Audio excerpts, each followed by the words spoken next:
InfoWarsNews.com today. Become a member, share your membership, and help take the InfoWar to the next level. Waging war on corruption. Alex Jones on the GCN Radio Network.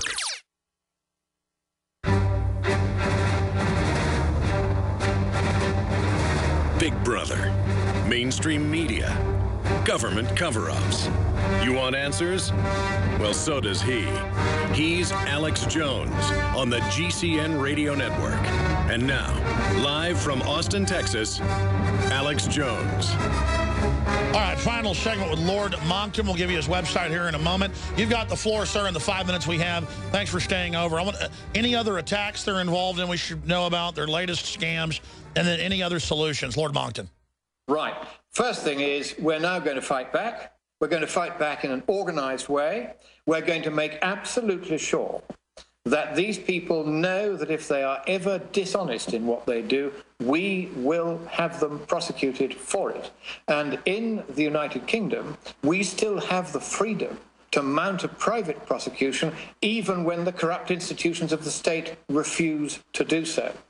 I'm actually quietly involved in a case at the moment, and because I'm involved in it, I'm not going to give too many details, except to say that it involves a researcher at a university who contributed to a scientific paper whose results he flagrantly misrepresented in a manner where he could not but have realized he was misrepresenting it. It was deliberate.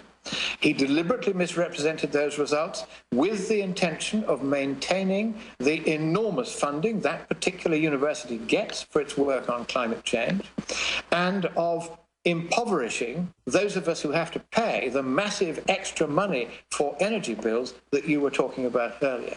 Now that, under the British definition of the fraud law, which has been changed several times recently, it used to be a common law definition, but now it's a statutory definition, is a fraud in two directions. First of all, it's a fraud because the guy has made up scientific results and then misstated them. And then it's a fraud because not only has he made that misrepresentation, so it's fraud by misrepresentation. He's getting money. But it's also fraud. Well, he himself probably isn't making any more money by perpetrating the fraud than he would otherwise. The point is he's causing losses to taxpayers. And under the British definition, if you cause a loss to somebody else, even if you don't expect to benefit from it yourself, that is still a fraud. And so it's a fraud also by abuse of public trust. Scientists are paid a lot of money to present their results fairly. That doesn't mean they're always going to get things right. But it does mean that if they get a result, they present that result accurately, and they do not present... People in the professional class are held to a higher standard. And they are indeed. Under the new law, that is the case. Now, the first step I have taken is to give the university the chance, I'm not going to name it, the chance to sort its act out. And in the end, it worked its way all the way up to the Vice-Chancellor, who refused to take action. He is now in the frame for fraud, as is his university, as is the researcher who caused the trouble in the first place, as are the three professors who were involved in hearing the misconduct case and finding in favor of the student who was concerned when the evidence against that person was overwhelming. All of them are now facing jail for fraud. So you're saying the way to go after him is get on the offense. I agree. In the 1 minute we've got left. Absolutely that. And so the paperwork has gone to the Serious Fraud Office. It's looking at it at the moment. My legal advisors who are handling this for me have said that the likelihood is that they won't want to deal with it because it doesn't fit into their usual way of doing things, nor will the local police in the county concerned, which again I won't name. But the moment they have actually said no to us, I am then free, as you are not in the United States, to walk into any court in England and Wales, any magistrate, and say, here's the evidence. I say that a crime has been committed. I have tried to get the public authorities to do something about it, and they won't. Please will you, exercising your powers under Section 1 of the Justice and the Peace Act 1361, order them to investigate, or, in the alternative, allow me to prosecute. and then I can prosecute directly myself. And that's what I'm now going to do. So plain and so appalling a lie has been told, so catastrophic an effect has it had on politics. Our own ministers are citing this paper and as part of the reason why they're inflicting ever higher taxes on us as a result. I'll tell you what, we got to go to break again. Come back and finish it. This is important. This is Alex Jones for InfoWarsLife.com. The latest in preparedness is now here. An electrically stabilized colloidal silver solution that can be added to both your home cabinet and preparedness pack alike. Concentrated to 30 parts per million in what has been dubbed the survival silver solution. The new InfoWars Life Silver Bullet Colloidal Silver is the answer for you and your family, and it's entirely free of toxic artificial additives that are loaded into many products. The InfoWars Life Silver Bullet Silver is so powerful that it is concentrated into a 2-ounce bottle and is not recommended for extended continual use. This is not a low-grade formula. We are working with one of the top laboratory manufacturers in the United States to bring you the best form of colloidal silver using electrical processes within a base of deionized water for your preparedness storage or your home kitchen. Purchase your bottle of InfoWarsLife.com Silver Bullet Colloidal Silver today and find other amazing supplements at InfoWarsLife.com. A chemical spill contaminating the water supply in 9 West Virginia counties. This year alone, over 300,000 people in West Virginia had their drinking water contaminated. What are the health effects of having these drugs in our drinking water? It's forced medical treatment without the consent of residents. My friends, water filtration is one of the most basic actions you can take to protect you and your family from the harmful toxins and heavy metals in your tap water. On average, the county says it sprays with the glyphosate at least once a week. Few filters cut out the glyphosate that is found in water supplies worldwide. Remove pesticides, herbicides, chloramines, hydrofluorosilicic acid, sodium hexafluorosilicate. Fluoride, it is in tea, it's in coffee, it's in water, it's in bread, it's in toothpaste. It is our responsibility to protect our families. The establishment's not going to do it. It's time to take action. It's time to filter our water. Visit InfoWarsStore.com and use promo code WATER to get 10% off their entire family of incredible products. Or call toll-free 888-253-3139.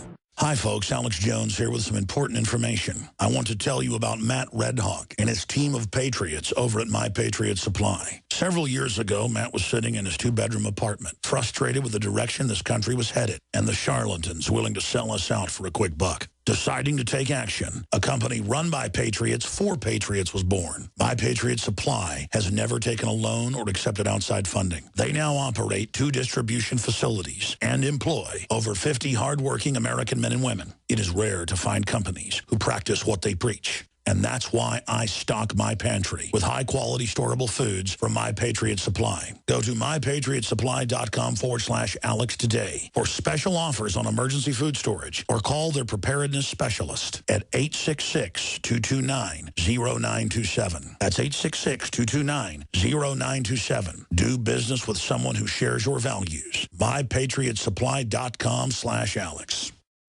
We want your soul.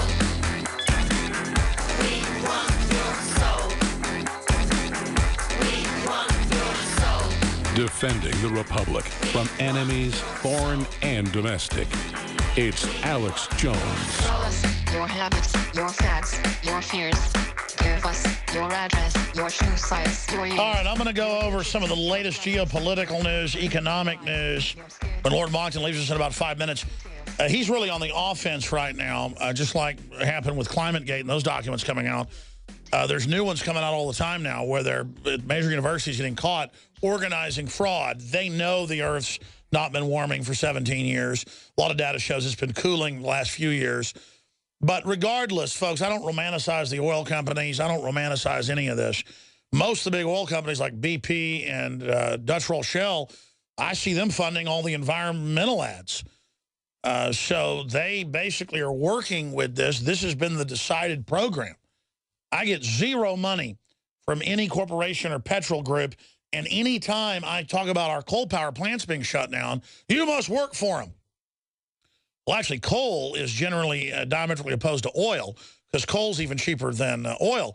Our power prices are exploding. Same thing in England. Lord Monckton, I know you want to finish up with how you're prosecuting these people, and you've done a lot of that in the past and made them stop showing Al Gore's movie because it was proven fraud and all the rest of it. And I agree that's a key way to go after him. But joining us in these last few minutes, finish up with that. But I want to ask you, the larger issue of, I mean, just for the general public, why does the establishment want to bankrupt the West? Why are they moving everything to China and India? Nothing against China and India, but I mean, they won't even have a market to sell to soon at the level of economic downturn. I mean, I go to the mall. It used to be totally full just 3-4 years ago. It's empty. I go to movies. They're empty. Used to be full. I go to most restaurants I know have been closing. Austin is a boom city, the #1 boom city in the United States. And if it's not a trendy area or where government people are at, or where some of the nouveau riche live, it's stalling out. Most of my family that were middle class across the border having trouble. I mean, I can see the country becoming poor. I can see these policies directly shutting us down. Why does the establishment want to do it? I mean, I know about Cloward and Piven, and then I want you to... What happened is, worldwide, the establishment in the West is looking towards global institutions of government. And everyone who now wants to get into politics is playing to become president of the European Union, president of the UN, general secretary of the UN. They want to be on the world stage now. This is it's this global aspect which I keep referring to. They don't care how many people they tread on, how many people they make bankrupt, how many people's ranches they take over and build condos on. They don't care as long as they take charge globally. It's the same with our prime ministers now. They all, the moment they stop being prime minister here, they queue up to get jobs in the European Union or the UN. That's where the real ambition now is. And because these institutions at global level are not elected by anyone, they are all totalitarian institutions by nature, because it's only if you have an injection of democracy into a system that you have any hope of getting anything recognizable as freedom, except by sheer luck. And because we have not yet made sure that the international institutions that represent us are elected, these totalitarian institutions are increasingly taking real power from countries where you still elect your governments, as you do, for instance, in the United States. We don't in Britain anymore. We have elections, but they're for mere clerks. We don't elect the people who govern us. Those are the unelected bureaucrats of the European dictatorship. But you still have elections. But it doesn't matter who you elect. What Obama has been doing is going around signing foreign treaties, because under your Constitution, he worked out that the Constitution was an obstacle to him, and the way around it was in the Constitution itself. If he signs a foreign treaty, that doesn't just bind this Congress. Even if he's voted out of office and nobody wants that particular provision anymore, once it's in an international treaty, often made with just one other left-wing country doing the same thing, then that becomes part of the permanent international law, and you don't have the power unilaterally, even if you all vote for it, to repudiate that treaty. So that's what he's doing. And increasingly, this battle is going to have to be fought at the international level. And there are two ways one could do this. One can try oneself to take over these institutions of totalitarianism, but they won't let anyone like you or me anywhere near it. You have to subscribe to this culture of corruption in order to get away with it. What we're going to have to do, Alex, it's very ambitious, I'm just beginning to work it out now with my friend, is to establish parallel, independent, democratically elected institutions, a new United Nations that is elected, a new World Bank that is elected, so that no longer will these old totalitarian institutions have any money, any power, any standing, or any right to interfere in how we live. We're going to need a new constitution of freedom internationally, not just in individual states. It's desirable there too, but internationally. We now have to club together in a way that, as we were saying at the outset, we do not, as individualists, naturally do. And so I'm proposing to found an institute. It's just going to be called Freedom. And it's going to be open to anyone in the world who subscribes to democratic principles of government, so that the power resides firmly, as it does in the United States Constitution, at least in theory, in the hands not of the government, but of the people, who can make and unmake governments at will. That's what we're going to have to do, and we're going to have to do it quite fast, because freedom is dying very rapidly. Your Republican Party is not fighting for it. The Conservative Party here has abandoned it, which is why today the United Kingdom Independence Party is about to become the largest British party in the European